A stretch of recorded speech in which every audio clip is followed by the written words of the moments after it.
to order.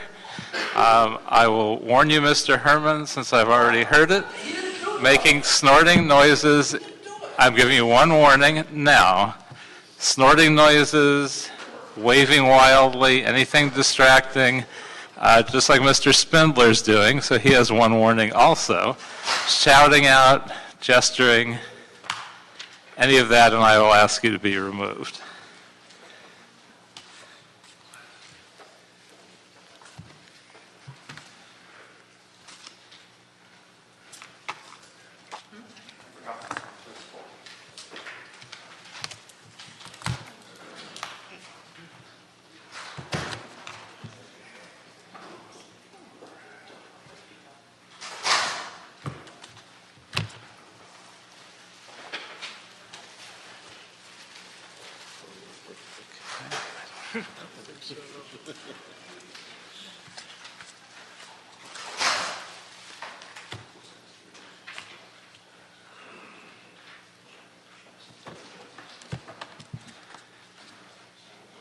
All right, I'm going to start this meeting with public comment.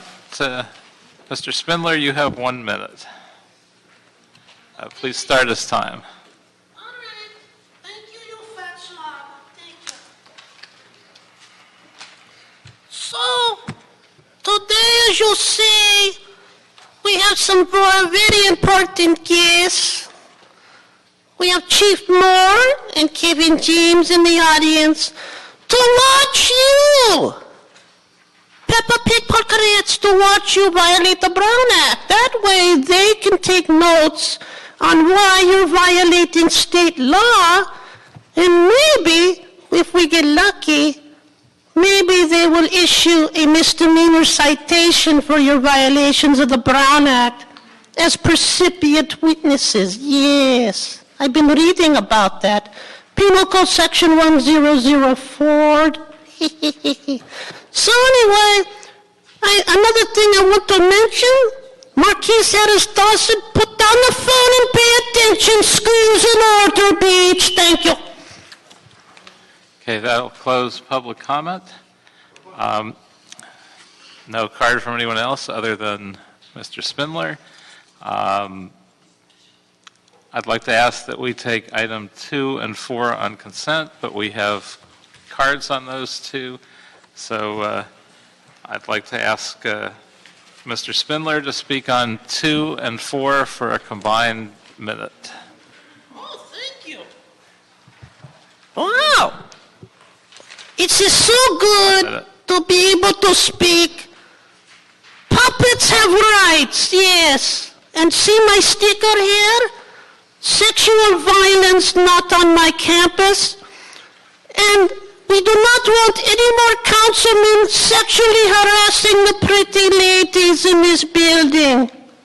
So we want Mitchell Englander and Jose Huizar to receive GPS monitoring as a matter of fiscal policy.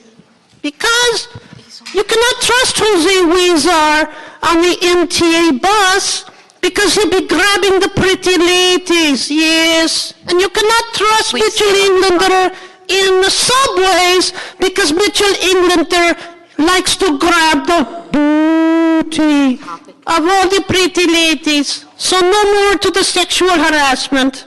Now we have... You're off topic and you have 2 seconds anyway. We have 2 seconds, okay. Yes, okay, so the 2 seconds that we will have, Zoo Nutrition. Your time is up. Yes, okay. Oh, finally, fuck you. Okay, thank you.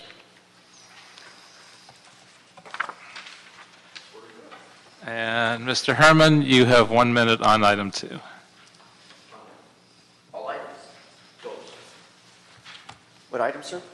2. Oh, the zoo. Yeah, we talk about zoo elephants, but let me stick to the order of this subject.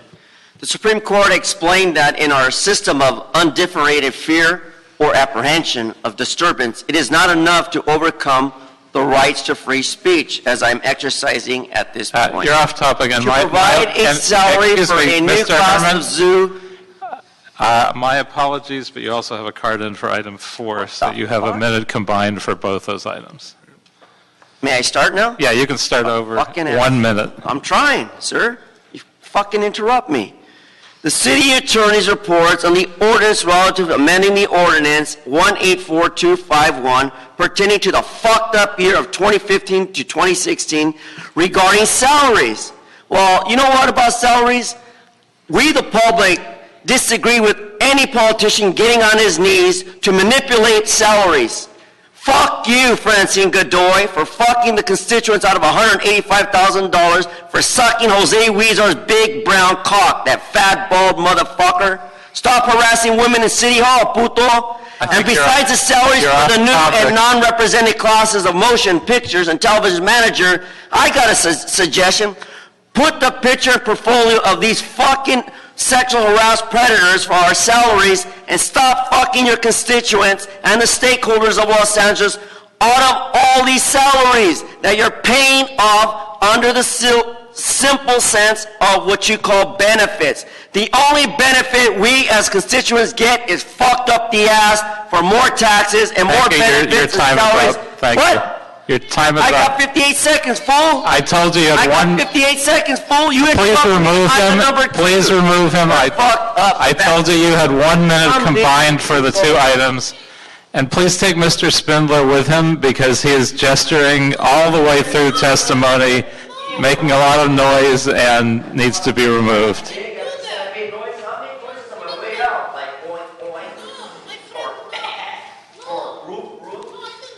Next time, get your fucking glasses on and hearing aid on. Instead of making accusations, I'm making noises, you fat fucking pig. Boink, boink. That's criticism at its fullest. Fuck you, pig. I'm leaving. See, bitch? Just for the record, he's been continuing to make all kinds of animal noises, shouting out from the audience, as is Mr. Spindler. See you later, you fat slob. Okay? And if you think Where were we? What'd you say?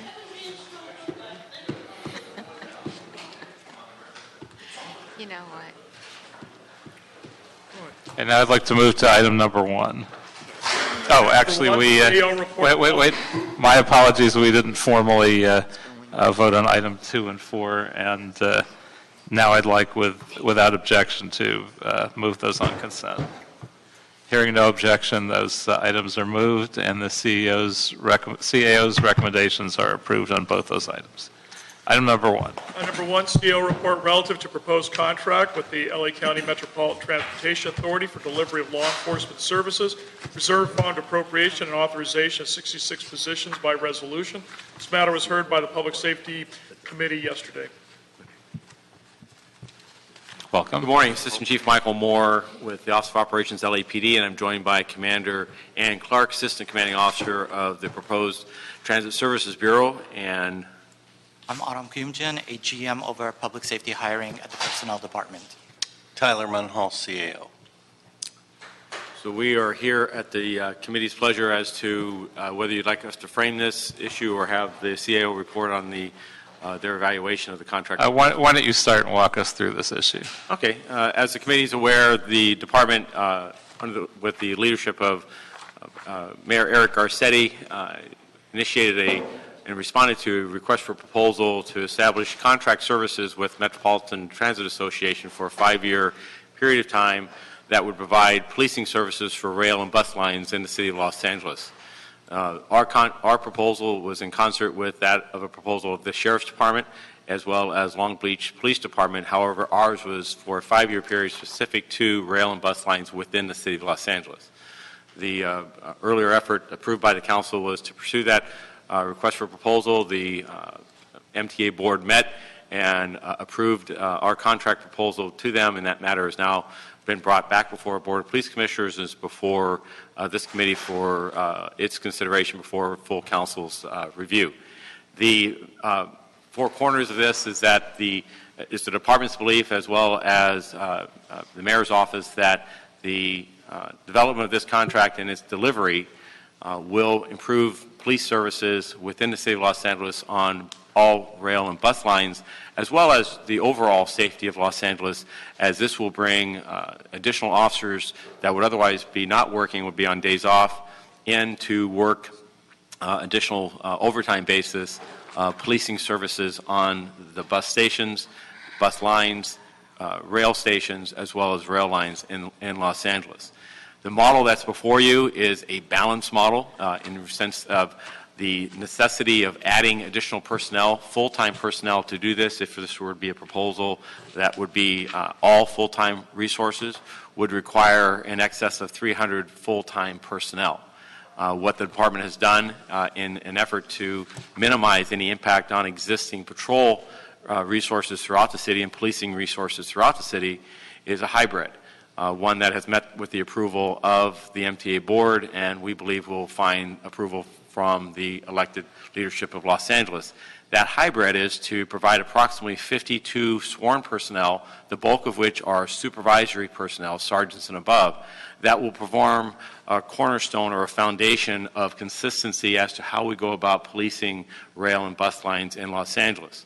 We'll then bring in on an overtime basis uniform personnel that will come in and work each day over a course of the day. The various rail and bus lines has been identified by our proposal and has met the approval of the MTA board, and that was also taken in consideration previous consultant reports as to the level of policing services that should be provided on these lines. This hybrid, if you will, for the first year will allow us to begin services, some of which have already begun on an interim basis on the blue line, and will allow us to go fully involved by July 1st. Over the 5-year period, we will grow slightly in the sense of a few added full-time bodies. The max of sworn personnel will reach 100 by year 3. We believe as a department that this model will allow us to maintain staffing at the area level. We will each of the full-time people will be fully compensated, or the city will be fully compensated for the cost, all costs of those personnel, and we will expand our expand our hiring process to add those additional, for instance, first year 52 positions, and then the second and third year those added incremental steps. And with that, I am prepared to answer any questions. So how's this work in terms of budgeting? Are positions budgeted until the end of this fiscal year? I believe they are. And will you actually get people hired by June 30th, 2017? How much time are we actually expecting? The funding that is before you for this year would fund them through the end of the year. They actually started filling some positions as early as March, I believe. So what has been provided for you is MTA initially provided a approximately $10 million advance, if you will, for the transitioning of these services from the Los Angeles Sheriff's Department to LAPD. That has provided for Deputy Chief Green, Commander Clark, and others to come in with the initial footprint of leadership team to begin this transition process.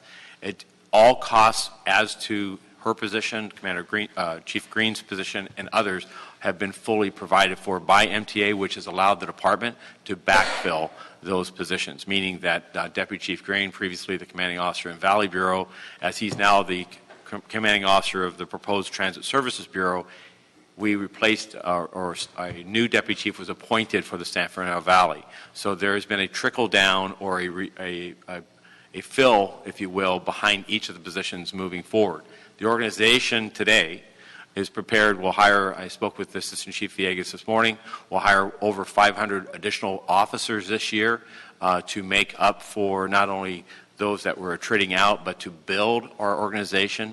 And it's our anticipation that as we move into fiscal year 17-18, that we will not only continue to hire to attrition, but with the support of Personnel Department and under the leadership of the Mayor's Office, which has been continuing to re-engineer our hiring process, that we'll be able to attract and retain the necessary added uniform and sworn personnel to meet this added TO, which will allow by fiscal year 17-18 for our table of organization to grow these 52 positions to 10,052 total.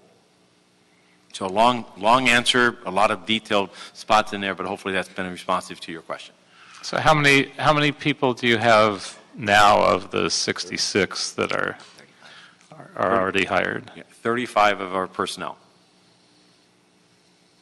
Well, that's pretty good. That sounds like you're kind of ahead of the game. Well, we're off to a good start, and it is an ambitious one, and I'm sure that as we find things we don't know each day, but we've picked an outstanding leadership team, and we are confident that we're going to do very well. The early reports of just the uniform patrols that we've placed on the Blue Line have had glowing results by both the MTA board, staff members, as well as the operators and the riding public. And how many people are expected to be full-time, and how many people are expected to be overtime? So the actual deployment in the first year will be 52 sworn personnel, 17 civilians, so that we have a civilian personnel. Civilian jobs will be performed by civilian personnel, and the sworn positions are largely supervisory positions. Each day, over a series of shifts for both bus and rail, we'll have approximately 140 shifts, additional officers that will be working over the course of that 24-hour period. We will flex and vary some of that deployment based on traffic patterns and based on demands. For instance, there's a contingency for overtime funds should there be some type of unplanned or substantial event which would cause or need us to surge a little more, a little added effort. If there's a crime issue or something that happened on a particular rail line or bus line, the MTA, working with them, will identify that need and provide for us to deepen or augment our services in that area. But I know at one point there was talk about this mostly being structured through overtime. It sounds like of the sworn that will be mostly dependent on people actually hired to do this job. No, they will not. I'm sorry. Let me clarify that. The 52 officers and leadership team will be full-time. The overtime of 140 plus shifts a day, overtime shifts, if we were to use full-time officers, given days off and vacation and benefits, it would require an excess of 273 officers. So this is the process of why we're using, one of the reasons why we're using overtime is because our organization would not have the ability to add instantly 273 officers in addition to the 52. So this is a hybrid where we're walking into the pool by adding initially a foundational step of 52 sworn regular officers that will be backfilled, that we believe our recruitment process, working in personnel and training and so forth, can withstand and will not see a deterioration in our field supervision or patrol levels. However, if we were to try to add the 52 in addition to the 273, we would not be able to do that. We do look, however, and as you'll see the plan in years 2 and year 3, we add incrementally some additional supervisors and some additional officers. Over a 5-year period, we will work with the MTA. This is a 5-year limited contract with no renewal guarantee. We'll work with the MTA, and it's our hopes that we could transition this into a regular full-time assignment, much as the sheriffs attempted over a course of time. The permanent assignment of personnel to these tasks is probably the most desired path. However, realistically, it's neither the most economical path immediately, nor the most practical path, given our inability to stand up in excess of 300 personnel on day one without impacting our area patrols. And is there enough interest and demand for overtime that we're pretty sure we have the personnel to cover that? Yes, and we have a 10,000 person organization. We did a survey approximately a year ago asking for interest levels of supervisors and officers. It was the most overwhelmingly popular survey. Its response had more than 4,000 participants, and the well over 95% indicated an interest in working these type of details. Our officers today work a 3 or 4 day a week flexible work schedule, allowing them to have 3 to 4 days a week off, and many of them are desirous of filling at least one or more of those days on an added shift basis. We plan on using, and we have, and it worked with labor to establish a system. The interest level is so high that we have to use a randomizer in order to assign those that are actually applying or bidding for a position.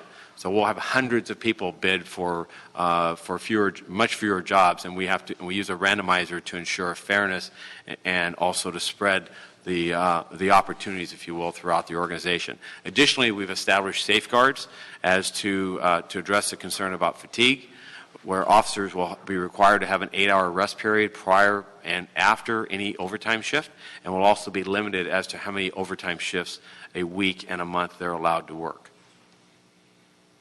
And so our costs are fully covered. Does that include costs of the personnel department to hire extra officers? That's probably best addressed by the CAO. I believe has been a full cost recovery aspect of this contract. There are no costs for or there's no funding in addition to what the personnel department has at the moment. And they have not, as far as I'm aware, asked for an additional position to staff this. Essentially what needs to happen is just keep hiring at the rate we're hiring right now, sworn, and they will reach the goal of 10,052 pretty quickly. If I could just clarify, it's my understanding too that the contract does not include any funds for personnel, and I agree with both Chief Moore and the CAO's office that if we hire at these rates, that we will be able to meet the additional numbers and support this contract. But that's conditioned on two things. One is the estimates for attrition that the department has presented. If those stay as estimated, then we will be able to deliver. The other thing is we're expected to hire at these rates or above, but next year's budget has actually slashed two of our line items, one being recruitment and the other one being in background investigators. We're slated to lose 3 background investigators, which will affect production, and we are targeted at losing at $445,000 in recruitment funds, some of which was for the fire department, but $270,000 of that was for police. And that not only pays for usual ads that we think of like billboards and such, but it pays for things like digital media presence, outreach to millennials, diversity outreach and recruitment, and also any of our technological innovations such as a virtual mentor portal that we're developing in order to expedite the hiring process through contact with candidates. So if those monies are restored, I believe we can not only deliver the numbers we did this year, but improve on them and support this contract fully.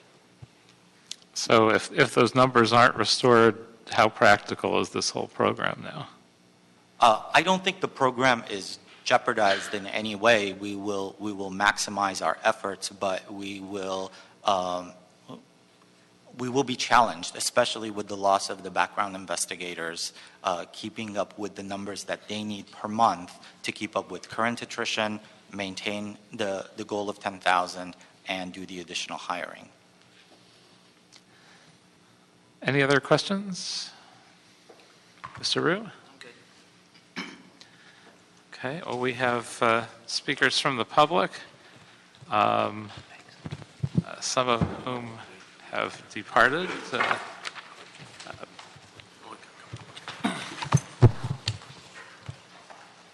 Let's see. Actually, we have no remaining speakers from the public that are still here that have not been thrown out for bad behavior. So I would recommend that we move forward with this item and approve the CAO's recommendation.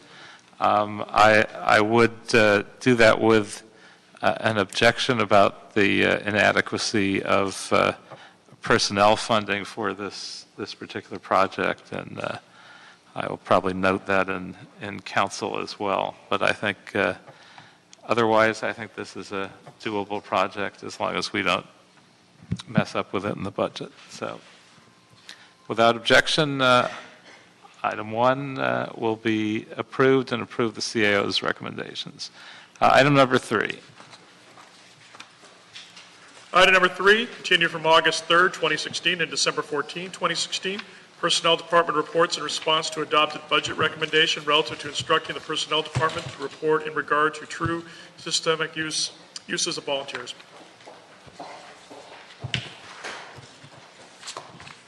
Good morning, Brandy Harris from the Personnel Department. Vincent Cordero, Personnel Department.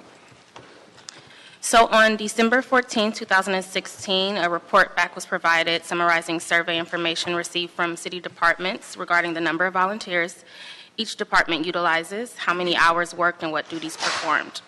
The PAW Committee requested additional information regarding volunteer usage from the Mayor and City Council District offices and asked the Personnel Department to research information available regarding centralized efforts to recruit and process volunteers for the City of LA. It was confirmed by the Mayor's office that their volunteer program is community-based and utilizes city residents as opposed to volunteer services provided to departments. Furthermore, the program acts as more of a liaison for volunteers to assist with events that take place within the city, as opposed to volunteer services provided to city departments. The CDOs report utilizing volunteers in various ways, including community cleanup, assisting at special events, office interns, legislative research, constituent services, outreach, city department briefings, and general administrative support. A volunteer program that provides a standardized citywide procedure for recruiting and processing volunteers does not currently exist. However, volunteers in the city are effectively recruited and processed by individual departments as the need arises. The city's website currently provides a location for the posting of available volunteer positions, and the Personnel Department will continue to provide guidance for the departments to utilize the portal to post links to their volunteer opportunities. Also, the Personnel Department will generate a memo from our General Manager, Wendy Macy, encouraging other departments to utilize the city's website to post links and information regarding their various volunteer programs in a centralized location. Thank you. The Mayor's office, I know, has a volunteer corps, and City Council offices use varying levels of volunteers for special events and other things.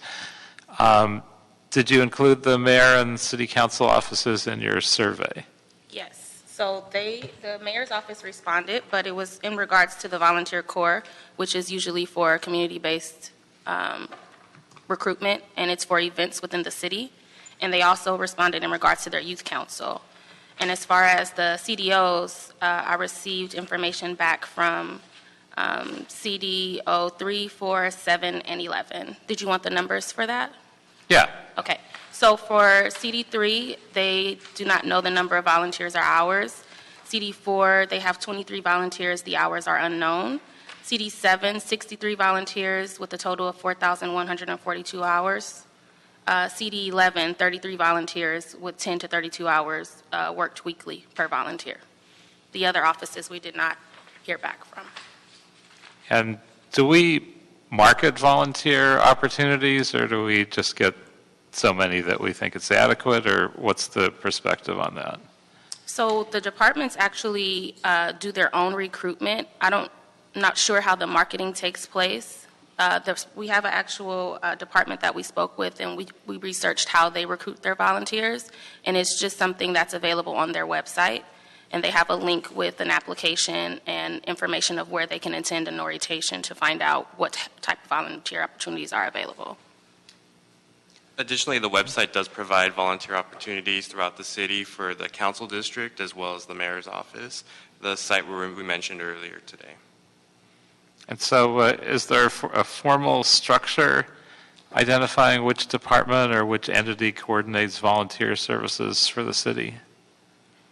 There is no formal structure, and that's where we want to try to guide them to this website to post the volunteer opportunities as they arise, so that way anybody in the city who is interested in participating as a volunteer for a department or city council, they could go to one site rather than an individual department or council district.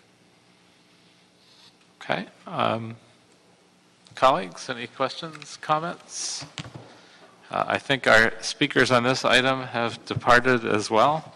So I will just ask that we note and file the Personnel Department's report without objection. And there being no other business before the committee, we are adjourned.